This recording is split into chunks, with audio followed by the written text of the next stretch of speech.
Bom dia, pessoal. Hoje nós damos continuidade ao nosso curso de International Trader Management e a matéria para este sábado são cases que envolvem negociação e vendas internacionais. Como vocês sabem, negociação ela é uma coisa que fazemos todos os dias, praticamente a todos os momentos, e é fundamental que nós conheçamos quais são os critérios, quais são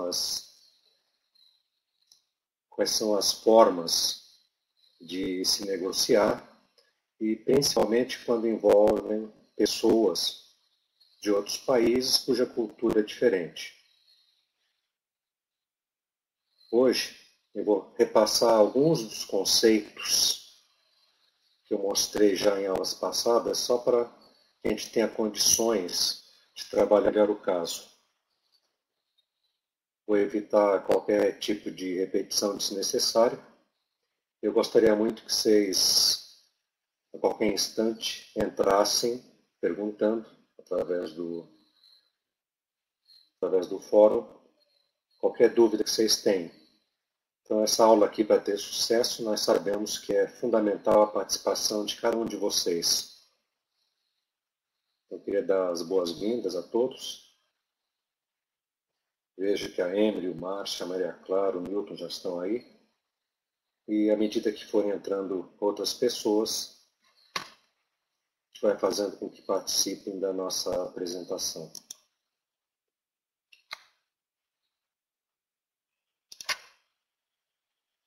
Bem, a primeira fase, nós vamos falar sobre primeiro o programa que eu vou estar abordando hoje, ou que eu abordarei hoje, que é basicamente o processo de negociação, aqueles aspectos críticos da negociação internacional, negociando em culturas diferentes, e, por fim, eu quero que todos participem ativamente da discussão do caso da Maria Topmar.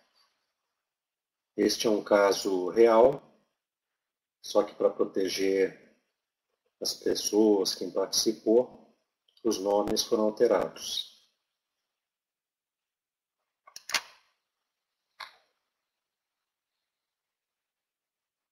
O tripé da negociação internacional é o que nós consideramos importante para que as empresas tenham condições de ter sucesso no mercado internacional. A primeira delas é a cultura de mercado do empresário, que deve considerar as culturas também em que ele está se envolvendo, aquelas culturas das pessoas com quem ele está lidando, seja ele comprando, seja ele vendendo para estas pessoas. A segunda parte, ou o segundo componente do tripé da negociação internacional, é a criação de espaço na mente do consumidor. Isso basicamente é uma tarefa ou uma função de marketing que as empresas e todas as pessoas que estão envolvidas nisso têm que trabalhar buscando conquistar a mente do consumidor, conquistar realmente que ele enxergue os produtos da empresa como sendo alguma coisa importante para ele.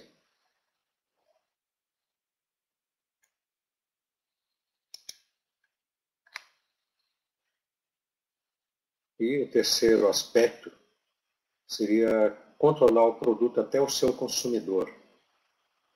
Então não adianta conquistar espaço na mente do consumidor se a empresa não tem como controlar o seu produto até que chegue ao consumidor. Então, quanto maior número de intermediários, menor controle a empresa tem de como o produto chega ao seu consumidor. Isso é um dos motivos pelos quais as empresas estrategicamente buscam não apenas vender para quem está interessado em comprar seus produtos, mas também que ela busque ter uma posição efetiva nos mercados em que ela quer vender. É claro que muitas vezes, no início, ela não tem condições, se o negócio for pequeno, para colocar sua própria operação num país. Mas, uma vez que ela se interesse em internacionalizar seus produtos, é fundamental que ela pense em longo prazo de como ela vai realmente trabalhar os seus produtos para que ela tenha cada vez mais controle. Então imaginem, quando vocês vendem produto simplesmente para um importador, ele pode fazer o que ele quiser com o produto. Então o controle que a empresa tem sobre o preço, sobre a forma de apresentação no ponto de venda, o tudo, realmente é muito pequeno. Então a tentativa, vocês já conhecem, é que quando a empresa se internacionaliza, ela busque parceiros estratégicos confiáveis para que ela possa ter condições de ter esse controle.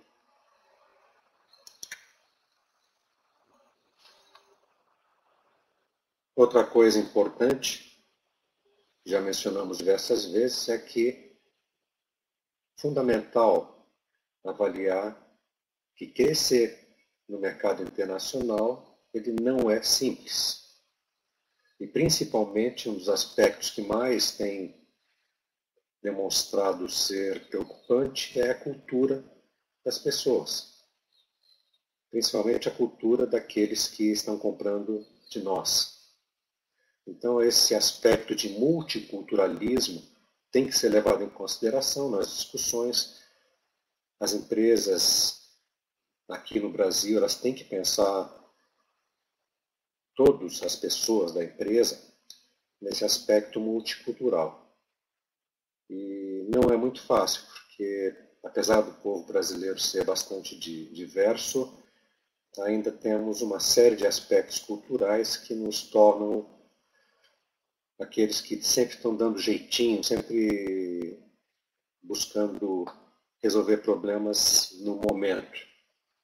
E isso, vocês vão ver, não é a parte indicada, não é a melhor forma de agir. Quanto maior o planejamento, melhor as coisas.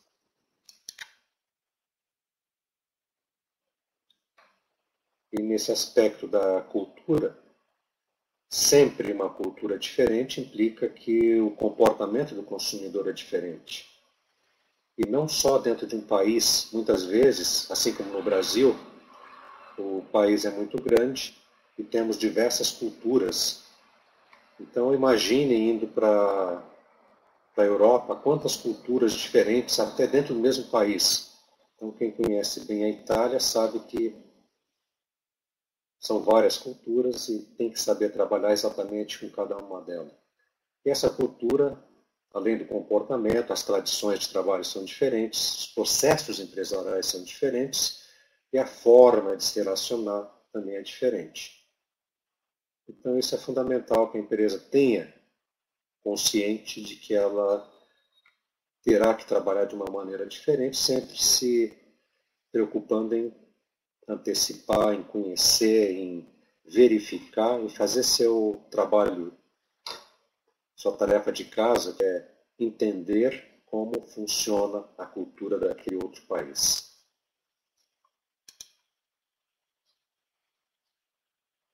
Conforme eu disse, nós vamos repassar alguns conceitos do processo de negociação. E a primeira coisa é exatamente definir o que é uma negociação. Então, de acordo com o Sarkar, ele diz que negociação é um processo de interação envolvendo duas partes de forma a se obter um acordo mútuo sobre necessidades ou ideias diferentes. Isso aqui ele reconhece que as partes entram com objetivos diferenciados e que eles buscam uma congruência, buscam encontrar um ponto comum em que a negociação pode se realizar. A mesma coisa, essa negociação é uma interação social que visa o quê? Basicamente um acordo para as partes, mas que consideram os seus objetivos sendo como os mais importantes. Mas isso é meio óbvio, né? Se você vai vender um carro, o seu objetivo é provavelmente conseguir a melhor negociação possível. E pode não ser o objetivo do outro. A única coisa coincidente é que ele também quer o melhor negócio possível, né? Mas os preços podem ser bem distintos um em relação ao outro. Bem, conforme eu disse, as negociações interculturais, elas têm uma certa dose de complexidade, porque tudo é diferente, como eu mostrei. Inclusive os estilos de comunicação, sistema político, ideologias distintas, costumes. E vocês devem ter percebido também que em negociações a gente aplica tudo que nós vimos até hoje.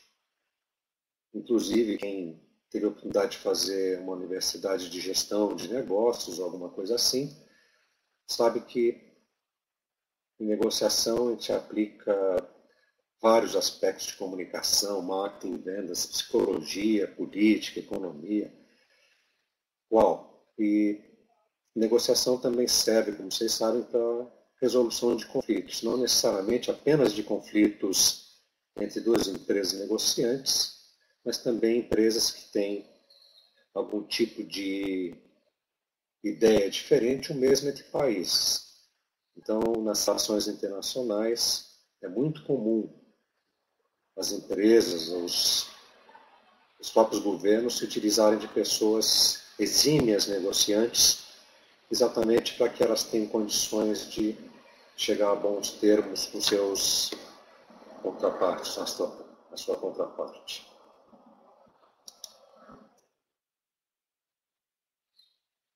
Um conceito que eu não tinha apresentado em nossa aula é sobre as negociações, elas podem ser tanto distributivas como integrativas. A negociação distributiva, ela tem por base de que existe um bolo fixo e quanto maior parte você conquista deste bolo, melhor para a sua empresa. Então seria, de certa maneira, um conceito alguém ganha e alguém perde. Ok? E qual é a principal ideia num processo de negociação distributivo, em que você distribui os pedaços do bolo? É evitar que a parte que está negociando receba informações que deem condições a eles de extraírem uma negociação melhor com você, ou vice-versa. Então, nesse tipo de negociação distributiva, é muito comum as partes evitarem passar informações. Então, vocês veem que não deixa de ser uma forma egoísta de agir, mas vocês também sabem que muitas das empresas, quando negociam com a nossa empresa, elas fazem dessa maneira.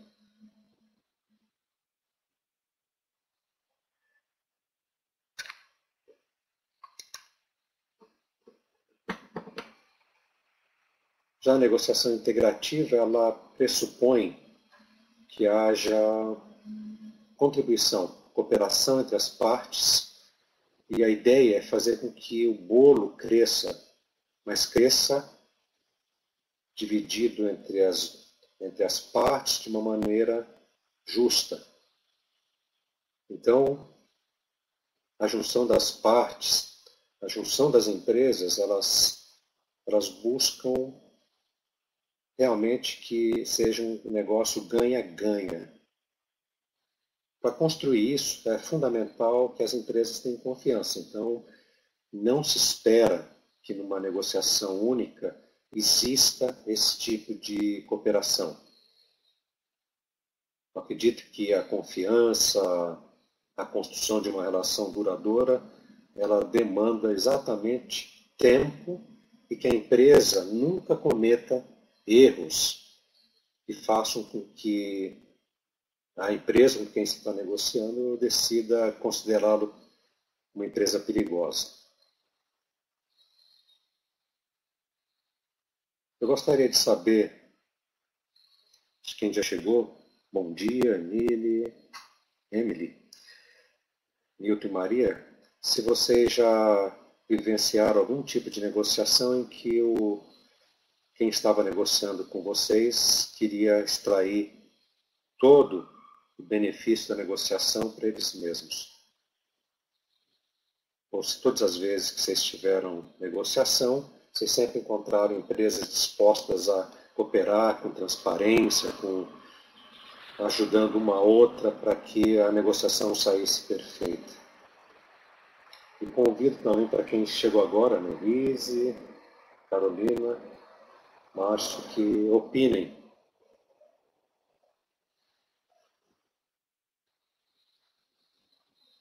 Márcio, você trabalha com transporte, isso é muito bom.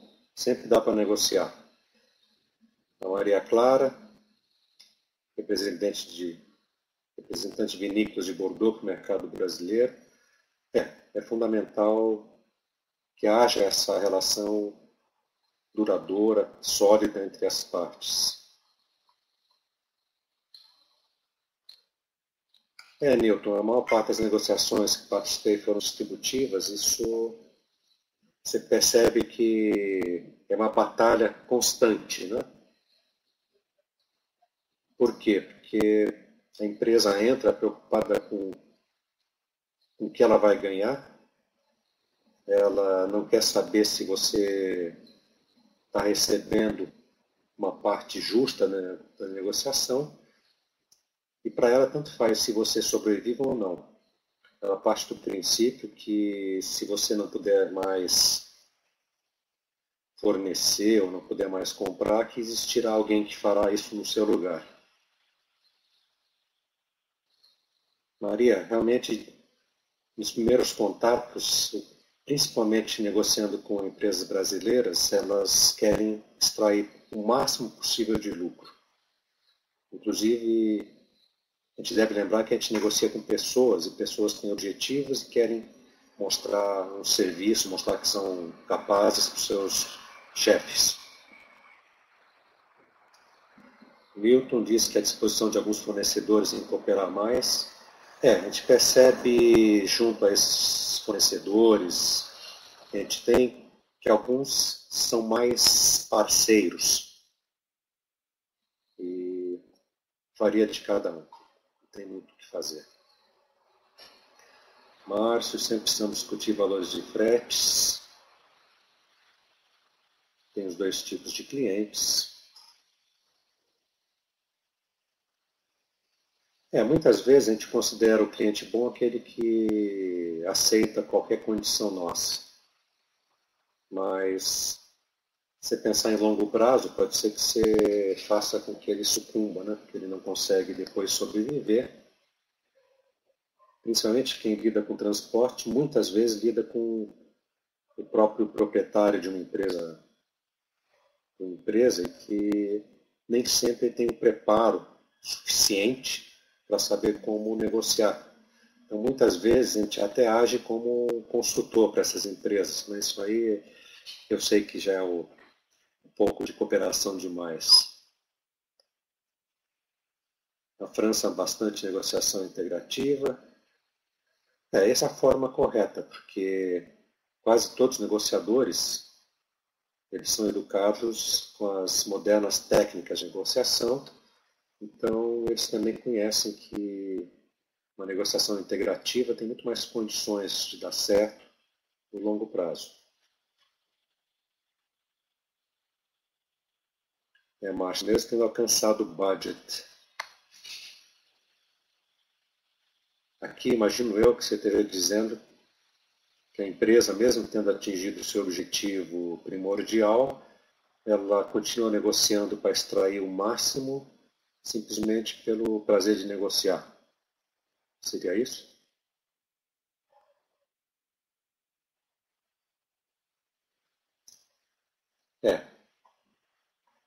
Às vezes está no sangue, né? A pessoa quer negociar. Tanto que quando você conhece essas características com quem você está negociando, você já parte de um preço diferenciado, ou condições que você já ia dar, você dificulta um pouco. E tem gente que gosta de negociar e fica feliz com isso, mesmo que provavelmente extraia menos dessa negociação do que uma empresa normal. Traders, agentes de carga, uma característica deles é serem muito competitivos, por isso que eles conseguem acordar todos os dias e ficar felizes que vão negociar. Né?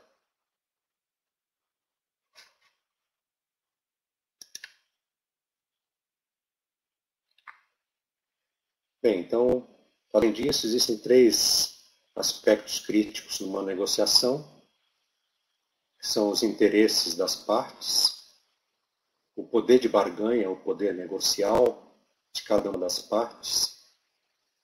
E aqui vocês provavelmente já conhecem bem as forças da indústria, aquelas forças que o Porter tornou conhecidas, né? E o poder de barganha depende de uma série de aspectos. Então, quando você tem um alto volume, você é um comprador, você tem capacidade de comprar muito volume, provavelmente você vai ter um poder de barganha melhor do que de quem você está comprando. Agora, imaginem vocês vendendo para um Carrefour, uma empresa pequena, que poder ela tem, né? Provavelmente ela vai aceitar uma série de condições que lhe são impostas, simplesmente por estar presente numa rede como essa. E outro elemento crítico são as estratégias. São sempre, ou deveriam ser, né, bem definidas e bem pensadas, exatamente porque eu mostrei a vocês que o planejamento é fundamental. Se a pessoa chega numa mesa de negociação sem saber exatamente como ela vai agir, provavelmente ela vai fazer um mau negócio. A não ser que a contraparte seja muito fraca, o que eu acho difícil hoje em dia.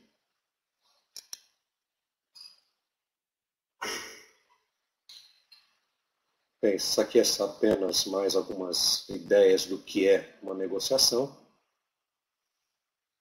Envolve técnicas, envolve pessoas, mas principalmente envolve pessoas. E uma vez que envolve pessoas, o processo de comunicação interpessoal é um aspecto a ser cultivado, assim como o poder de observação. Cada dia que passa, vocês têm que observar o que ocorre com aqueles parceiros de negócio que vocês têm, para entendê-los melhor. Okay? Então, é um estudo contínuo e assim que é a vida. Bem, o que é a comunicação interpessoal? Nada mais é do que passar informações de uma pessoa para outra, utilizando-se dos 5 sentidos que ela tem. Porque não é apenas aspecto verbal. Vocês sabem que os aspectos verbais são fundamentais na comunicação interpessoal.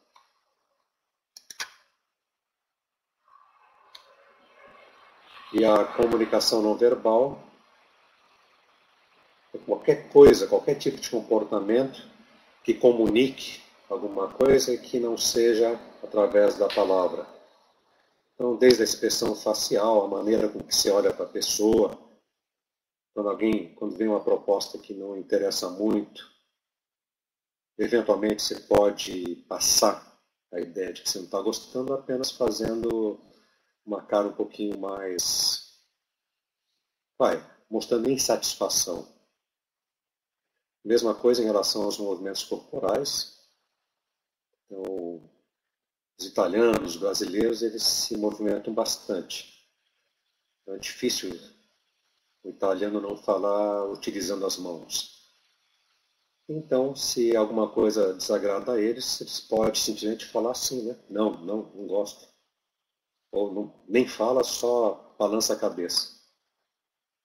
Outros aspectos que são importantes na comunicação não verbal é a proximidade que você está das pessoas. Então, algumas se sentem invadidas quando você chega muito perto, então precisa tomar um certo cuidado com isto. Tem também a qualidade de voz, ou aquele que nós chamamos de paralinguística. E eu vou, na próxima fase, e em cima desse, dependendo do poder de barganha, tanto seu quanto de quem está negociando com você ou contra você, acaba trabalhando realmente uma boa negociação. Inclusive hoje eu falarei um pouco sobre essa base para a negociação, uma vez que é fundamental entender o que você tem no seu, digamos, a sua possível oferta e o que o teu negociante ou a empresa que você está negociando também tem no seu colarinho, na sua manga, né, para negociar. Aí isso a gente faz mais para frente.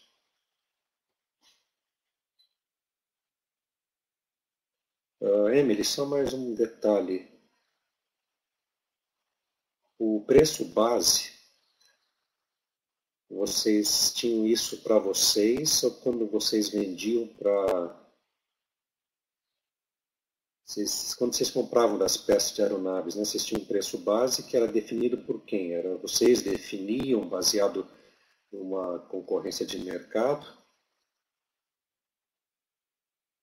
Ou simplesmente vocês pegavam esse preço base dos fornecedores de peças de aeronaves, faziam uma média?